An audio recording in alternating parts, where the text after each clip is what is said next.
Assalamualaikum warahmatullahi wabarakatuh. Selamat datang kembali di channel Hikmah Misteri dan tentunya masih bersama saya Mas Nara. Apa kabar kalian semua?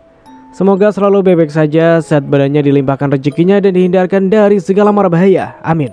Di kesempatan kali ini saya akan menceritakan sebuah cerita horor dengan judul Goyang Kalimantan, melanjutkan dari part kemarin. Oke, seperti biasa sebelum ke ceritanya, bagi kalian yang belum subscribe channel ini silahkan bisa subscribe dulu dan aktifkan lonceng notifikasinya agar kalian tidak ketinggalan cerita dari channel Hikmah Misteri yang akan selalu menggetarkan hati kalian. Oke, terima kasih, and so get ready to be haunted.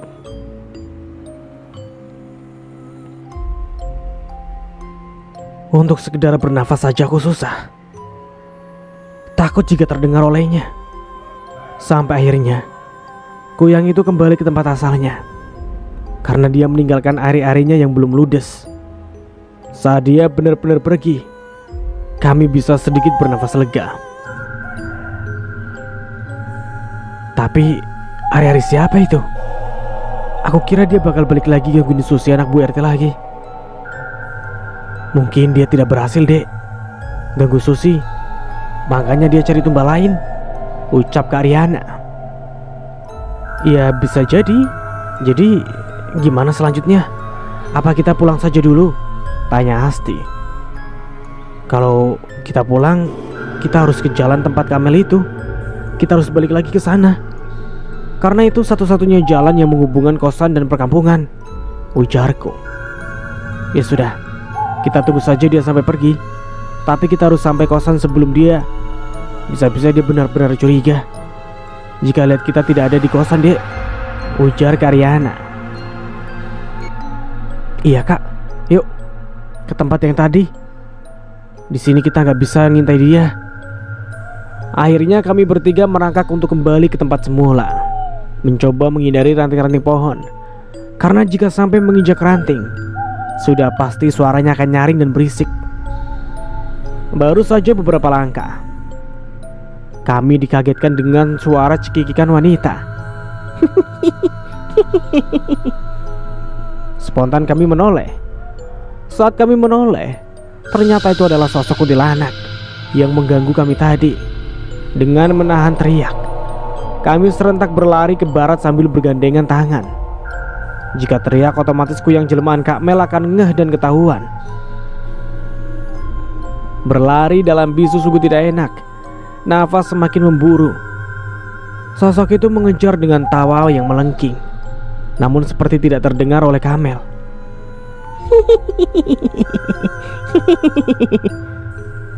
Tawa itu terus mengikuti namun tanpa wujud. Stop, suruh Kak Aryana dikala sesak nafas akibat berlari. Ada apa Kak? Tanyaku ngos-ngosan. Kenapa kita lari? Bukannya kita punya Allah? Hayo Dek, sama-sama kita berdoa, tuturnya lagi. Astagfirullah. Iya Kak, aku lupa, jawab Asti. Akhirnya kami sama-sama berdoa meminta pertolongan kepada Allah. Saat sedang fokus berdoa, malah dua muter dari kita muncul sesosok makhluk yang loncat-loncat. Tahu kan apa itu? Karena merasa sudah jauh dari Kak Mel, akhirnya kami berteriak karena kaget. Namun kali ini badan kami membeku mematung. Bibir tidak bisa berbicara, lidah pun keluh seakan ada yang menguncinya. Sosok itu sedikit demi sedikit loncat-loncat mendekati kita. Rasanya aku sudah ingin pingsan, apalagi melihat wajahnya yang rusak dan menyeramkan. Sosok kuntilanak tadi juga sudah menampakkan wujudnya lagi. Dia mengelilingi kami. Ya Allah, niat ingin mencari kebenaran malah apes dihadang beberapa makhluk. Rasanya tinggal 3 langkah lagi sosok itu akan sampai di depan kita. Kami tidak berhenti berdoa dalam hati. Walau tak beraturan, apapun kami panjatkan. Sampai akhirnya the power of doa diijabah oleh Allah. Perlahan dua sosok itu memudar dan pergi. Begitupun dengan kami. Badan kami lemas dan ambruk ke tanah. Kami sangat syok dengan penampakan barusan. Seakan mimpi melihat hantu dengan terang-terangan. Ayo pulang. Kami berdiri dan saling menguatkan dan merangkul satu sama lain. Saat kami sampai di tempat tadi, Kak Mel sudah tidak ada di sana. Kemana dia? Jangan bilang dia sudah di kosan. Mati kami. Dek, Mel udah gak ada. Pasti dia sudah di kosan. Gimana ini, Dek? Ujar Karyana. Aku juga gak tahu, Kak. Buntu ini. Pasti Kak Mel bakal curiga banget, Kak. Timpal asti. Bismillah aja, Dek. Ini sudah pukul 2:30. Udah malam banget. Ayo. Ajak Kak Riana. Akhirnya kami berjalan untuk pulang ke kosan. Suasana semakin horor dan sepi. Kami berjalan pelan karena beberapa dari anggota badan kami sedikit terluka. Kami sempat beberapa kali tersandung saat berlari tadi. Perasaan kami tak tenang. Kecemasan memenuhi hati dan pikiran. Nyawa kami di ujung tanduk. 10 menit berjalan. Kami sudah sampai di lorong kosan. Jantung berdegup. Kencang darah seakan mendesir. Dengan tergopoh-gopoh kami melalui lorong.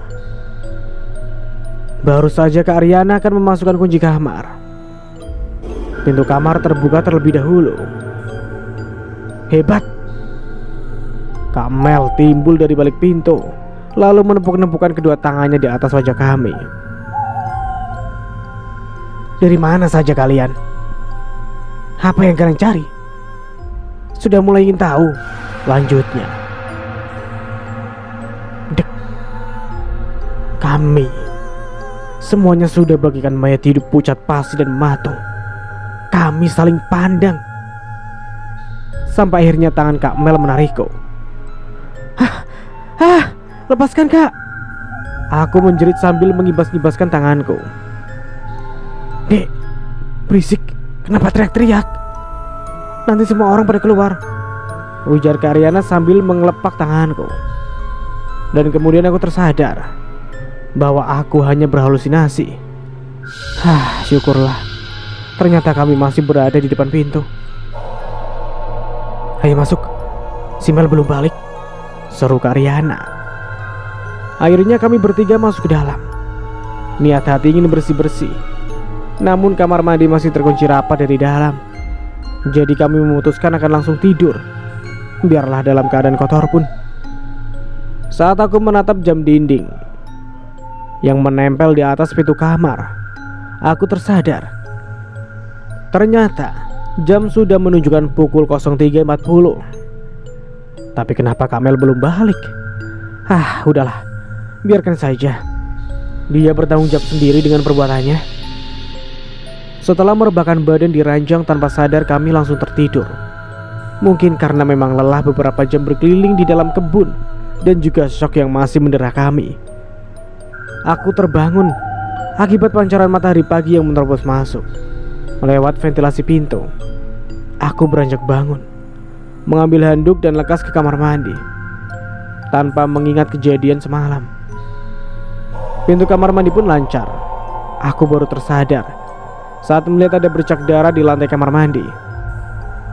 Walau jijik, aku tetap menyiramnya dengan air yang cukup banyak sambil menahan rasa mualku. Aku langsung buru-buru mandi tanpa ritual apapun, karena sudah tidak tahan menahan bau yang sangat amis. Saat keluar, aku tidak melihat keberadaan Asti ataupun Karyana. Apa aku kesiangan? Apa mereka sudah di kampus duluan? Namun saat melihat jam di dinding, masih pukul 7 pagi.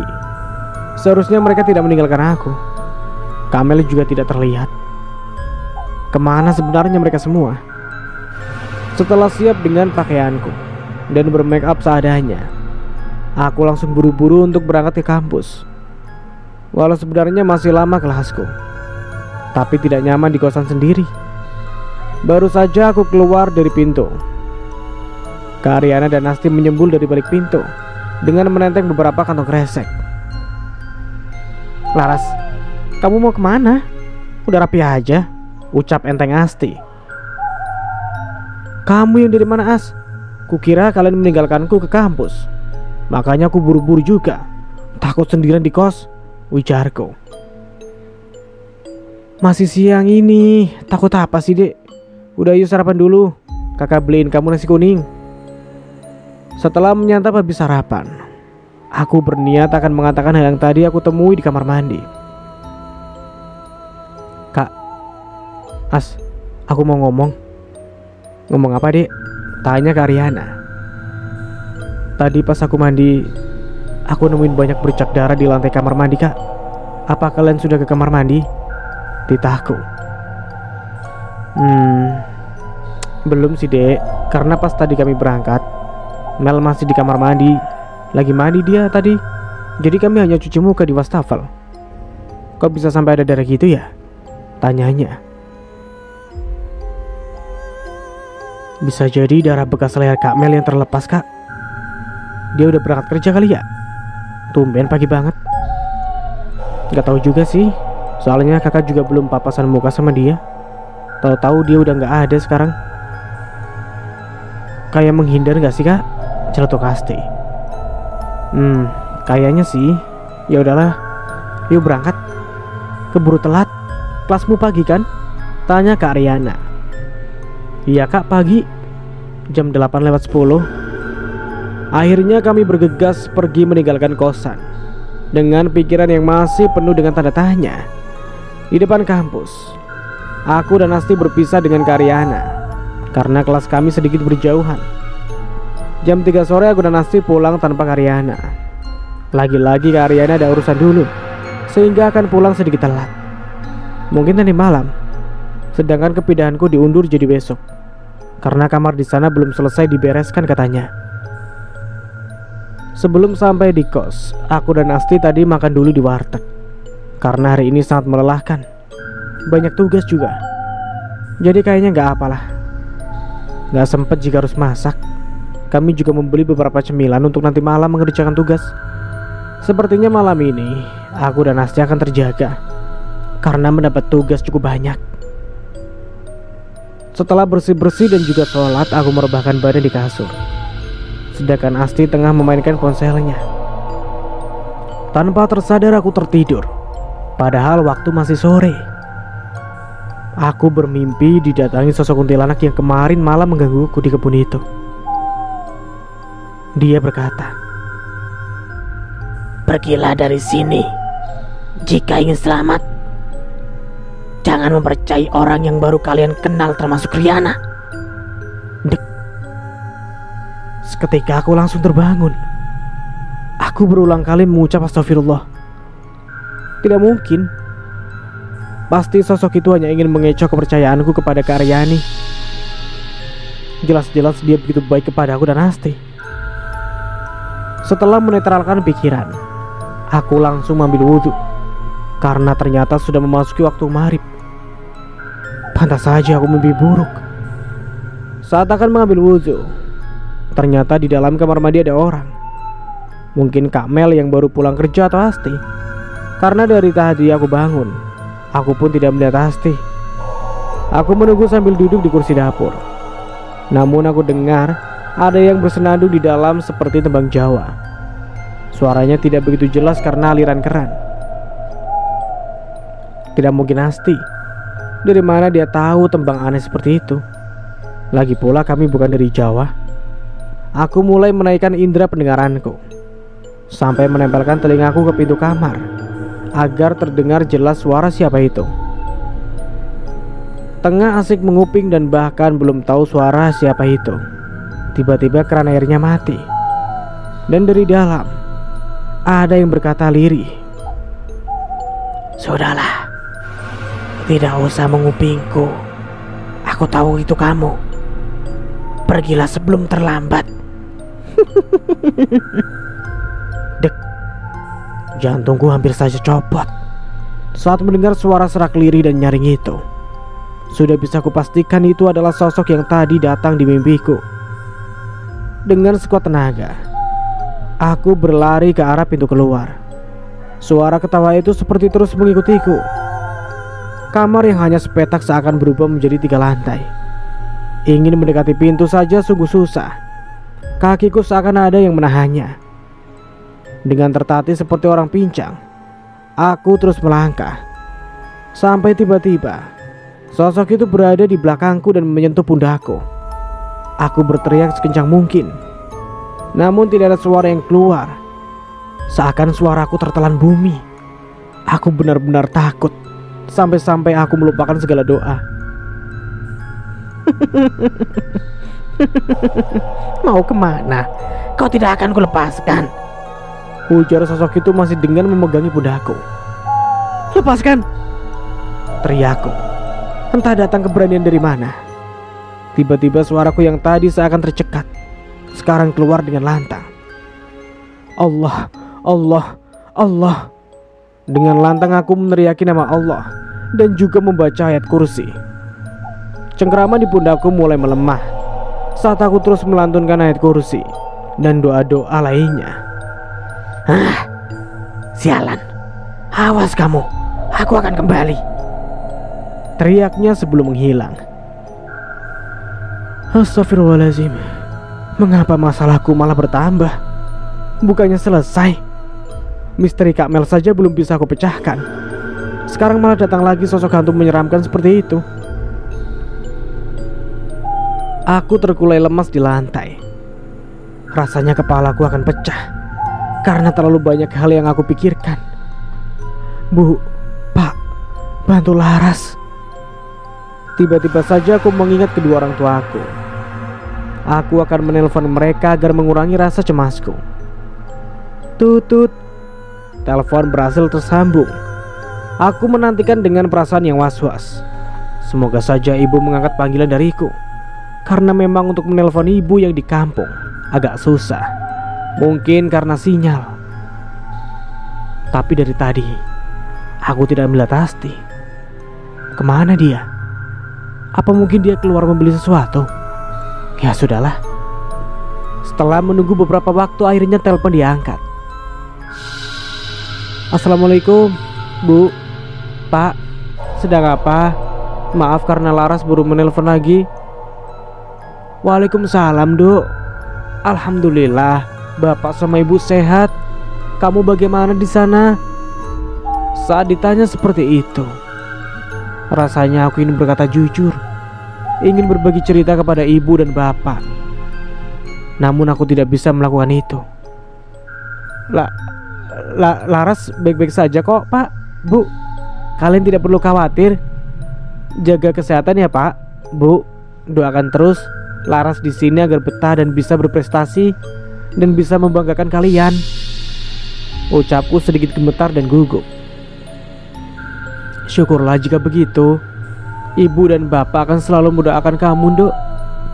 Sudah dulu ya, Nak. Ibu dan bapak mau ke masjid. Ada acara di sini, ujar di seberang sana. Akhirnya panggilan terputus. Aku sedikit lega setelah berbincang-bincang dengan ibu dan bapak. Ternyata 1 jam sudah terlewat dari terakhir aku menelpon ibu. Tapi kok Asti belum balik juga ya? Kak Mel dan Kak Ariana juga sama. Perasaanku mulai tak enak. Aku juga sudah mencoba menghubungi ponsel Asti beberapa kali, namun tidak mau menyambung. Kemana sih, As? Lagi-lagi kamu bikin aku khawatir. Aku juga tidak bisa hanya menunggu di sini. Sepertinya aku harus mencari Asti keluar.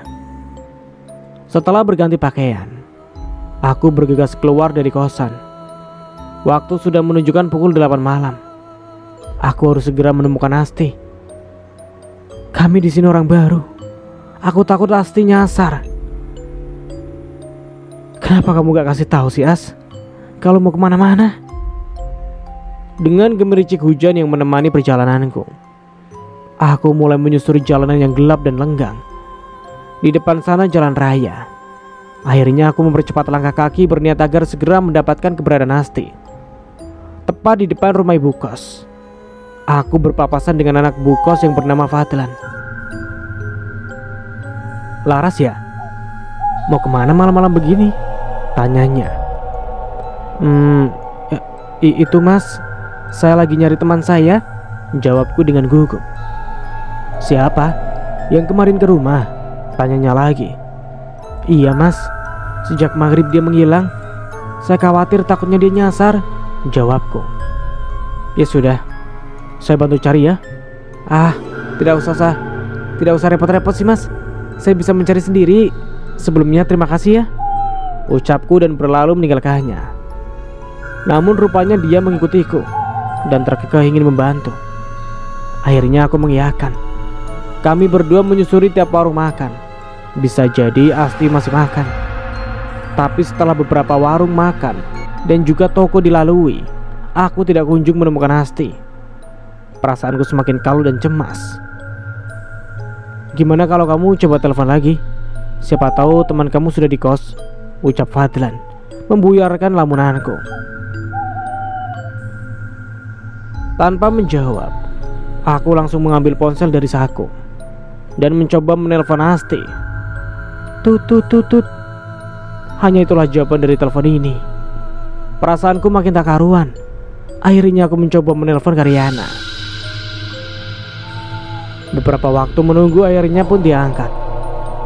Halo kak, kakak masih di mana? Ucapku saat baru saja telepon tersambung. Ya dek, kakak masih di jalan nih, arah pulang, jawab Kak Riana. Kak, Asti hilang. Hah? Hilang?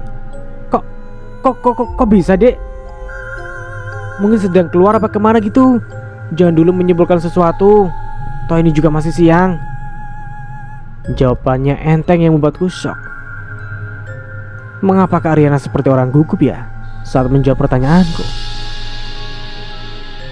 Dan tiba-tiba aku pun teringat mimpi sore tadi.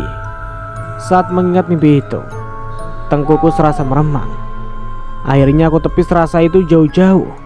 Aku masih tak percaya jika Kak Ariana itu adalah orang jahat. Akhirnya aku mengakhiri panggilanku, lalu bergegas melanjutkan mencari keberadaan Asti dengan masih ditemani Fadlan. Apa nggak sebaiknya kita mencari temanmu ke kampung belakang kos? Tanya Fadlan padaku. Namun ucapannya ada benarnya juga. Ada benarnya juga. Yaudah yuk, ajakku. Aku mendahului dia. Dia pun dengan setia mengikutiku. Hatiku masih belum sepenuhnya tenang. Rasa takut masih menjalari hatiku ketika melewati perkebunan ini. Apalagi semenjak kejadian semalaman saat aku melihat seseorang menarik mayat. Saat sedang fokus melirik kanan kiri, tiba-tiba aku dikagetkan oleh ular yang berada tepat di bawahku. Karena shock dan spontan aku memeluk erat tangan Fadlan. Hah, ular! Teriakku. Fadlan yang juga kaget karena aku memeluknya, tiba-tiba memeluk balik. Setelah beberapa saat kemudian, ular itu pun melongos pergi dari hadapan kami.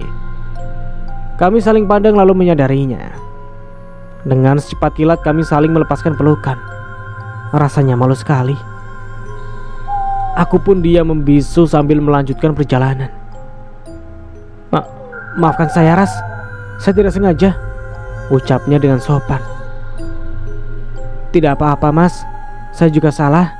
Saya juga minta maaf. Rencananya kami akan mengunjungi rumah Susi yang kemarin sempat diganggu Kuyang. Saat melihat jam di ponsel, ternyata sudah jam 9:30.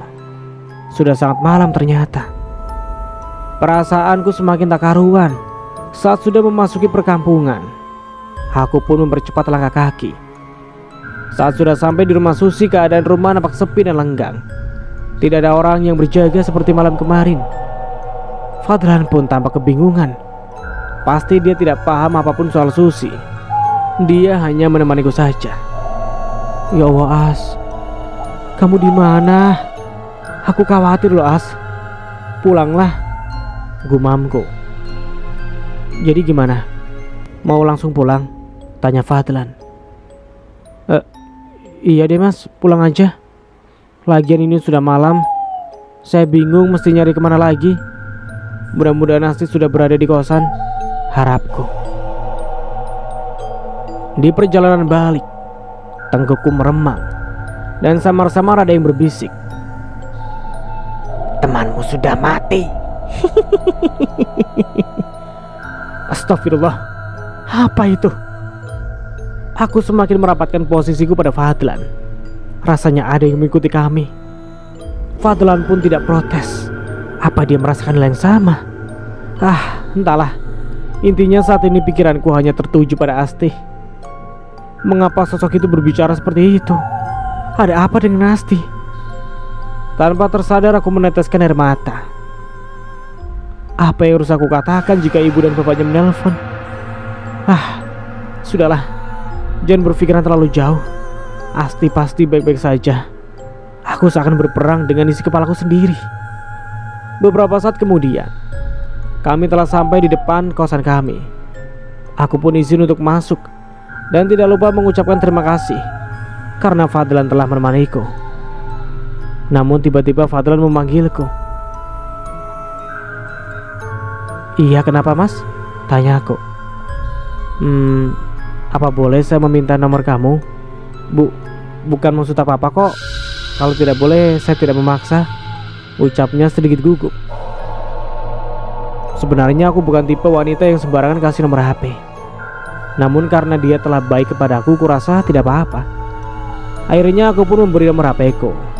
Dia pulang dan aku pun masuk. Saat masuk kosan aku sangat berharap pasti ada. Namun nyatanya Asti masih tidak ada. Asti beneran hilang.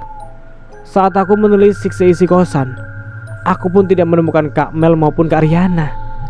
Ini kemana mereka semua? Tiba-tiba brak. Pintu yang belum kututup terbanting begitu kerasnya. Cukup membuatku kaget. Untung tidak sampai menjerit. Kalau karena angin, aku rasa ini tidak mungkin. Dengan kaki yang masih gemetar, aku mengunci pintu dan langsung naik ke ranjangku. Hatiku masih tak nyaman.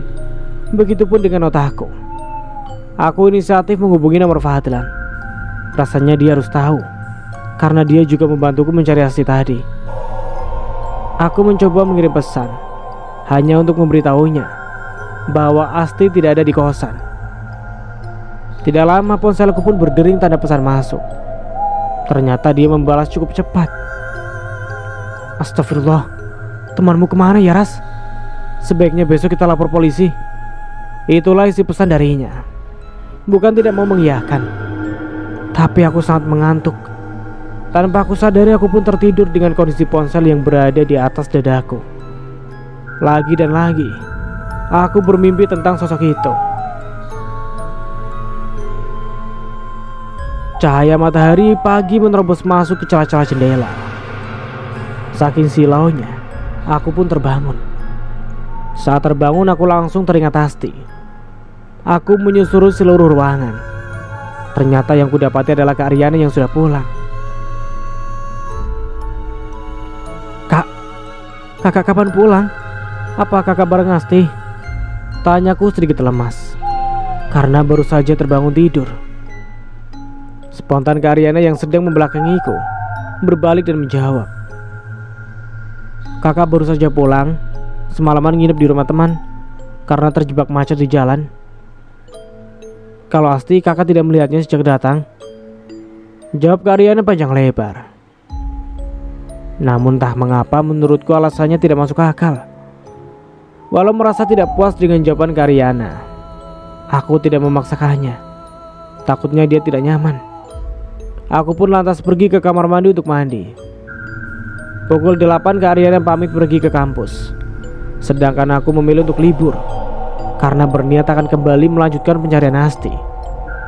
Dan mungkin juga aku akan kembali meminta bantuan kepada Fadlan.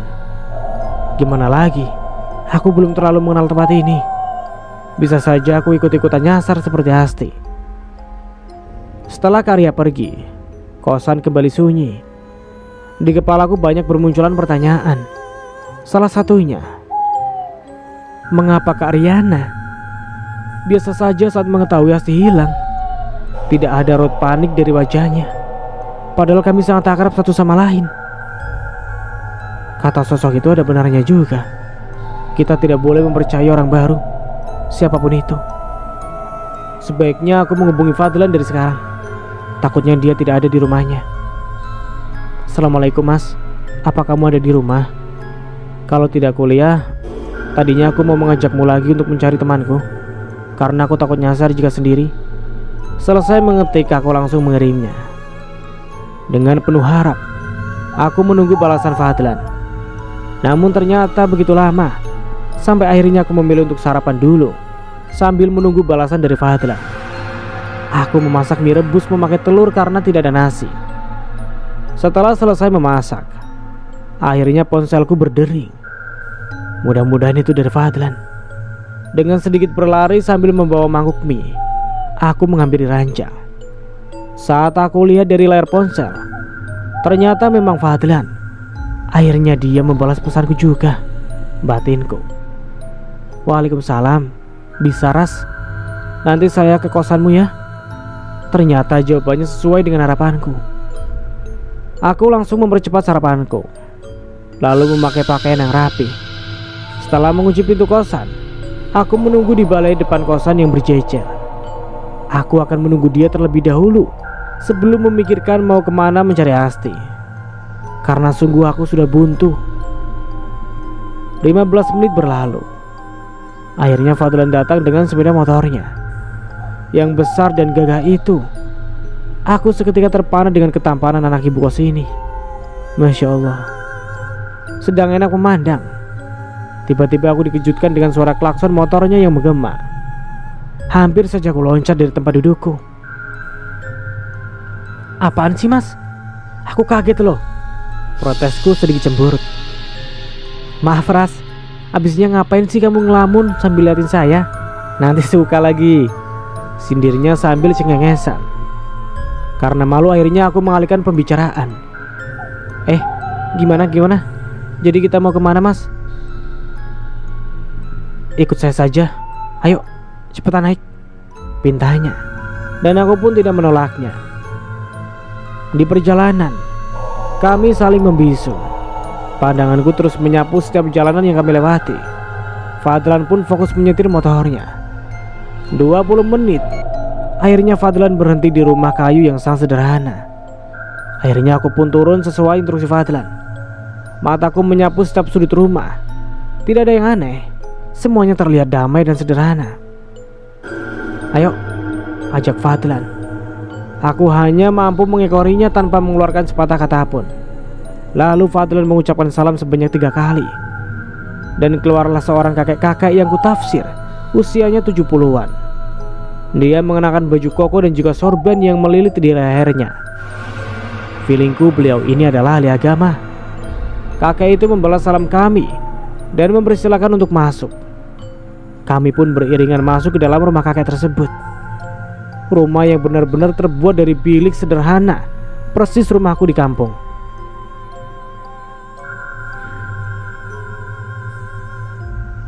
Akhirnya kami disuruh duduk, sedangkan kakek tersebut masuk ke dalam ruangan, sepertinya kamar. Lalu kembali dengan membawa tasbih dan juga Al-Quran dan duduk di hadapan kami. Dengan maksud apa kalian datang kemari nak? Tanya si kakek. Jadi begini kek, saya mengenal kakek dari salah satu teman saya, seru Fadlan. Iya nak. Lantas ada masalah apa sampai membawa kalian kemari? Tanya ulang kakek tersebut dengan menggunakan nada bicara yang halus dan lembut. Ini kek, temannya dari teman saya ini hilang sudah dari semalam, tutur Fadlan sambil menunjuk ke arahku. Baiklah, saya sudah paham dan sudah tahu dengan apa yang dimaksud kalian. Sebentar ya. Sang kakek tiba-tiba memejamkan matanya, lalu menarik ulurkan tasbih di tangannya. Aku terhanyut dalam suasana ini sampai tanpa aku sadari ada sosok yang berdiri di belakangku. Sosok itu lagi dan lagi. Kuntilanak yang dari kemarin menggangguku. Entah kenapa aku selalu peka dengan kehadirannya. Aku pun mencoba mengacuhkannya dengan tidak menggubrisnya yang nampak marah saat aku acuhkan. Lagi pula ini Mbak Kun ngapain gangguin aku terus? Dasar ngeyel, sudah kukatakan Riana dalang dari hilangnya temanmu. Bisiknya di telingaku. Kepalaku tiba-tiba pening, seakan ingin pingsan. Namun Ustadz membantuku keluar dari energi negatif ini, sampai aku muntah berkali-kali. "Bu, ambilkan air hangat dan juga kantung kresek," perintah Ustadz ke istrinya yang kudengar di sela-sela mual dan peningkung. 5 menit kemudian, seorang nenek berkebaya dengan kakek pun datang. Beliau mengulurkan kantung kresek kepadaku. Tanpa aba-aba, aku langsung memuntahkan seisi perutku. Dengan sedikit diurut pundakku oleh Ustadz itu. Setelah beberapa waktu, akhirnya muntah-muntahku pun reda. Nenek yang tadi kembali mengulur air minum kepadaku. Aku langsung menenggaknya hingga tandas. Rasanya tenggorokanku kering dan perih setelah muntah lumayan banyak.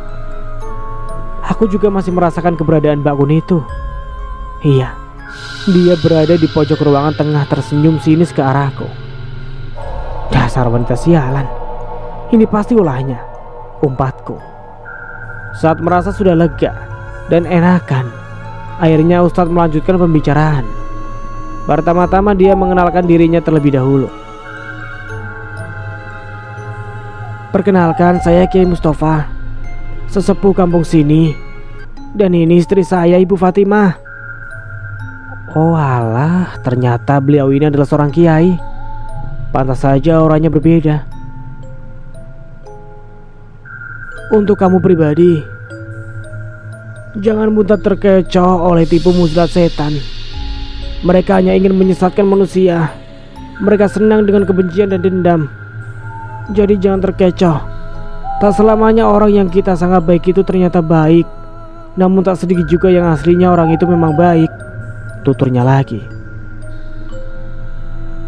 "Jadi kalian mencari keberadaan teman kalian ya? Siapa namanya?" Lanjutnya lagi dan bertanya pada kami. "Benar Kiai, teman saya hilang dari sejak semalaman.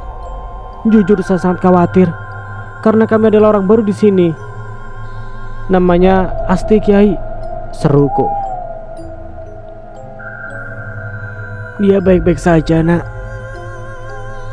Hanya saja ini, dia sepertinya sedang tersesat di alam gaib, alam yang berbeda dengan kita. Dan apa kalian tahu sosok perempuan yang selalu mengganggumu? Dialah pembawanya." "Sudah saya duga Kiai. Namun mengapa dia juga terus-terusan mengganggu saya?" tanya aku. "Karena dia juga menyukaimu. Hanya saja kamu ada yang menjaga. Jadi dia tidak semudah itu bisa membawamu." Jujur, omongan Kiai yang ini membuatku sangat syok. Ada yang menjaga? Siapa? Ada yang menjaga saya? Siapa Kiai? "Dari keturunanmu nak. Kamu tidak perlu tahu untuk saat ini. Intinya beliau selalu menjaga kamu dimanapun dan kapanpun," tungkas Kiai. "Baiklah Kiai. Lantas kami harus melakukan apa untuk menyelamatkan teman saya?" "Ini tidak mudah. Teman kalian sudah disesatkan begitu jauh di alam mereka. Nanti saya akan membantu semampu saya. Mudah-mudahan kita belum terlambat." "Amin Kiai." Akhirnya kami menunggu Kiai yang sudah membaca sesuatu itu sambil memejamkan matanya. Ya Allah, semoga ada jalan keluarnya. Asti, kembalilah. Aku harus jawab apa jika nanti orang tua kamu menelpon? Batinku berkecamuk. Sedangkan Fadlan hanya menyimak setiap obrolan yang kami bicarakan. Dia penyimak terbaik yang aku kenal. Dan istri Kiai juga tidak ada lagi. Dia pergi entah kemana meninggalkan kami bertiga sejak tadi. Masih jam 10 pagi, tapi keadaan cukup mencekam. Efek mendung dan sepertinya sebentar lagi akan turun hujan.